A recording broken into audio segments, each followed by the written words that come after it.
Take a look at what's happening on Long Beach. That's where we find Eyewitness News reporter Jaysha Patel live in Long Beach and Nassau County with more. Jaysha. Good morning, Pedro and Charlene. Well, conditions are beautiful this morning. We're not experiencing any rain or drizzle. It's not too windy. And now that the sun is up, we can actually take a look at those waves. So we're going to pan the camera off of me, and you can see these waves are still pretty big today, even though conditions are expected to get better throughout the day. So there is still a risk for rip currents, which is why officials are urging people, the big message, stay out of the water.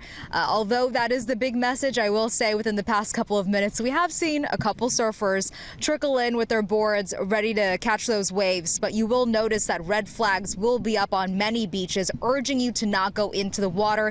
And lifeguards yesterday were also hard at work monitoring the ocean, but of course we are already seeing those surfers come by, and of course throughout the day we're definitely going to see more come by. New Jersey Governor Phil Murphy declared a state of emergency for New Jersey yesterday, and beaches will be open, but swimming will still be off limits at many beaches in New York City, New Jersey, and here in Long Island. So today you may notice those lifeguards and the Parks Department enforcement patrol at beaches to ensure that no one gets into the water.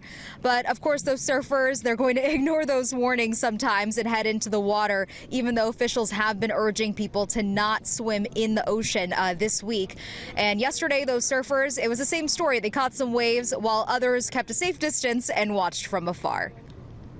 It's absolutely beautiful, but it's also scary at the same time because it's going to be happening more and more. You know, it's a surfing community, and everybody comes down here to see these big waves, and may never get a chance to go to Hawaii to see something anywhere as close as to this. And that rip current risk is going to last until Saturday evening, and Hurricane Erin is going to continue passing by in the ocean offshore throughout today. Live in Long Beach, Jaysha Patel, Channel 7 Eyewitness News.